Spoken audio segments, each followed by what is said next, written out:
Honors English 9. This is Mr. Hefner, and I just want to take a few minutes to give you a quick introduction to our next unit.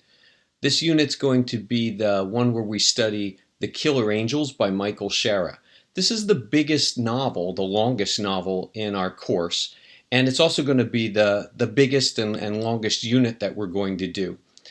This is what I call a whole language immersion unit. We're going to be doing more than just reading the novel. We're going to be reading the novel, we're going to be studying it as literature, we're going to look at its historical ties, and we're going to be drawing connections as we go through the whole time. So when I say whole language, I mean that we're taking a look at everything that could involve this novel and that this novel connects to. So this is a novel about the Battle of Gettysburg, which was a 3-day battle which took place right in the middle of the Civil War. Gettysburg is located less than 100 miles away from Conrad Weiser High School. It was about as close as the Civil War came to us here in Berks County. And it's a work of fiction, but it's historical fiction. If you remember, we did A Tale of Two Cities by Charles Dickens earlier in the year, and I said that we would be doing 2 works of historical fiction.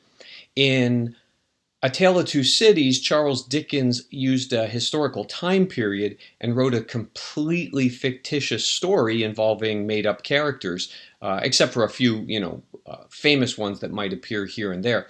The Killer Angels is very different because The Killer Angels stays very, very close to everything we know about history. All of the characters that are mentioned in the novel by name were real people who actually lived, except for one. We'll talk about that later. And much of what they say, while we weren't privy to their private conversations, the author researched their letters and their battle reports and their journals, newspaper articles, and when the characters say something in the novel, most of the time we can trace that back to something that they actually wrote or said that has been documented. So it's a real interesting, one-of-a-kind work. Now about this novel here, it is very, very widely read. So you have a picture here on the screen of the park ranger. His name is Scott Hartwig. He's the chief historian at Gettysburg and a very, very popular tour guide. If you go to Gettysburg on the anniversary of the battle, July 1st, 2nd, or 3rd, and you go on a battlefield tour and Scott Hartwig just happens to be leading one that day, you'll probably find yourself in a group of 300 or more interested audience members. And Scott Hartwig himself has said that more people will read The Killer Angels than any other book on the Battle of Gettysburg. And there are thousands of books about the Civil War and hundreds about the Battle of Gettysburg.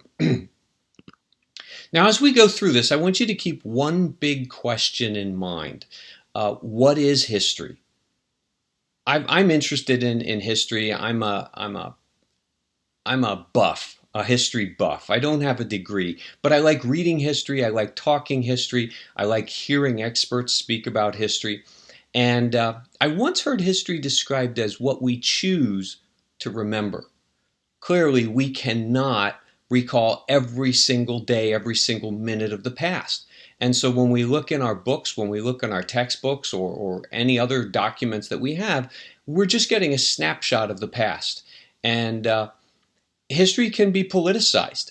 The Civil War is a period of American history that gets politicized probably more than any other period. And if you study the Battle of Gettysburg or the Civil War in Pennsylvania and then move halfway through that unit to, say, South Carolina and pick up on the same unit, you're going to find that it's a very different unit.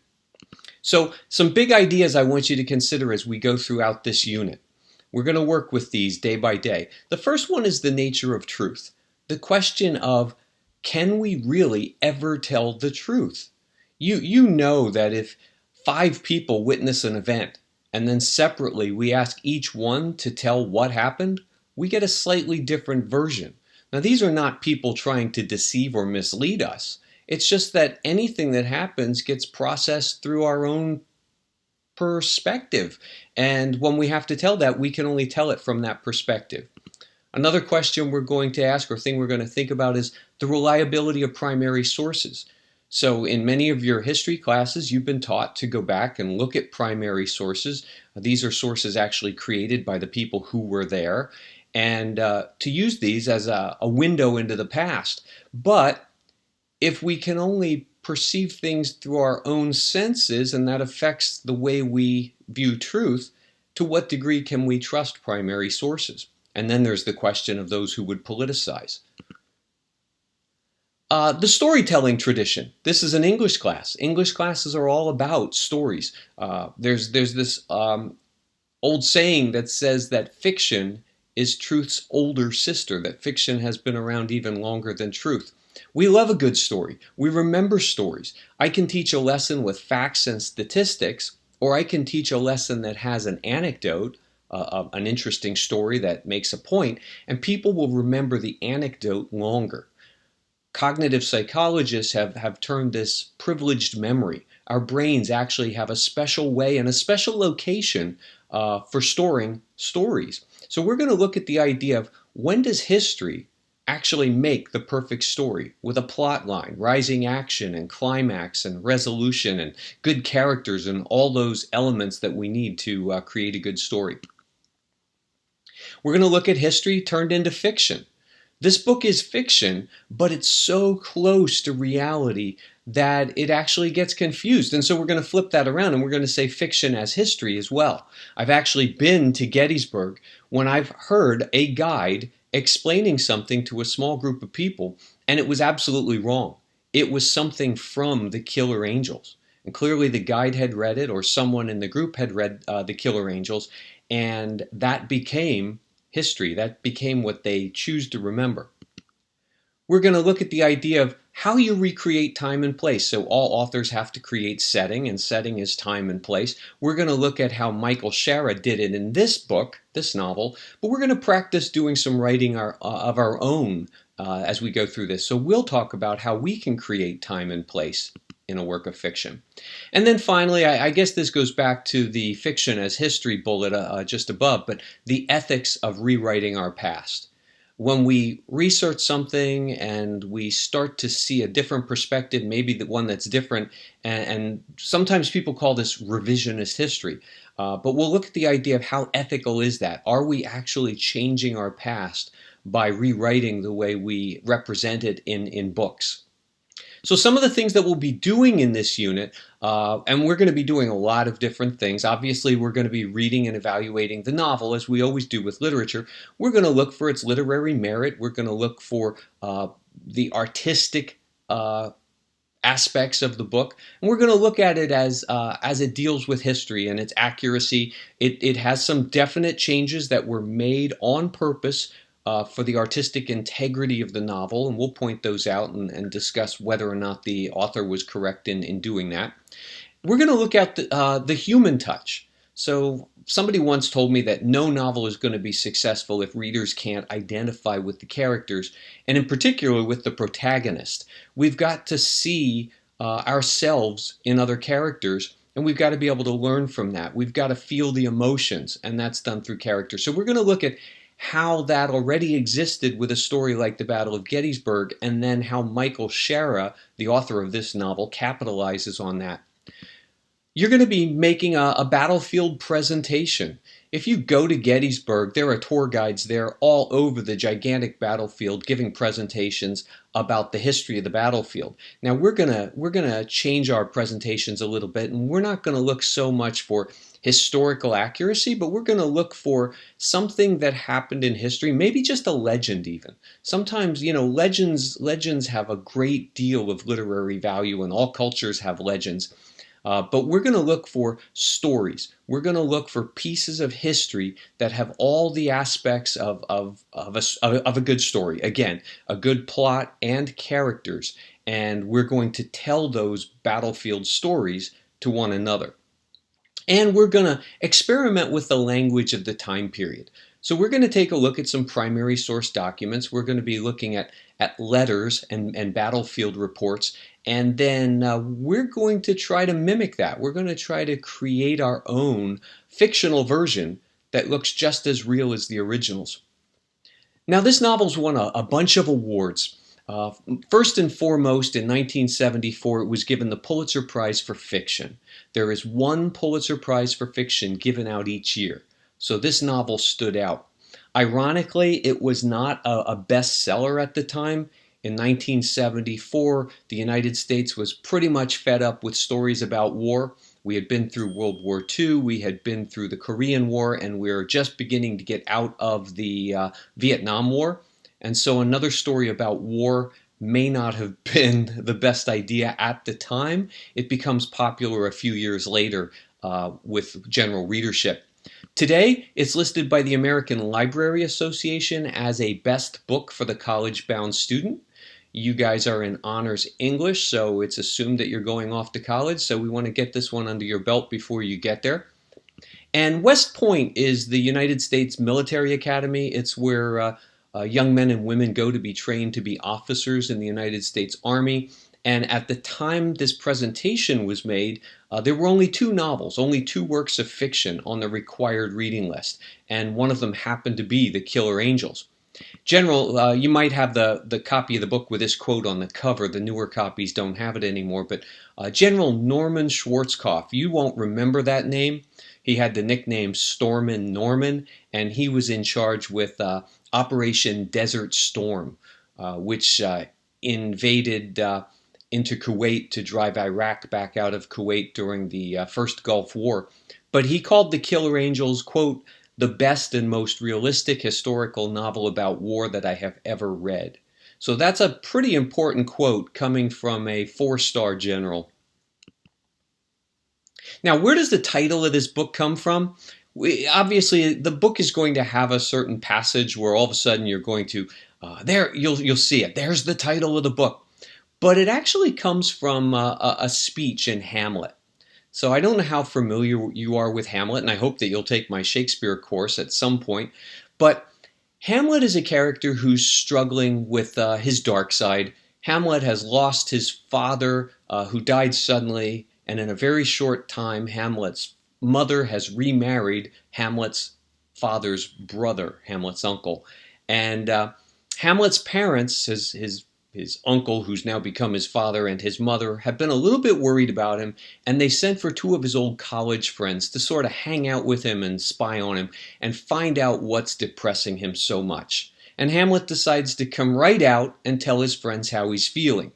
And here's the speech. I'll read it, as you see it here. Hamlet says, I have of late, but wherefore I know not, lost all my mirth, forgone all custom of exercises, and indeed it goes so heavily with my disposition that this goodly frame the earth seems to me a sterile promontory.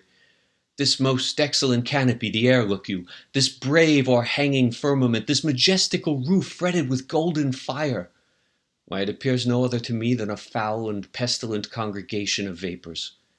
What a piece of work is man!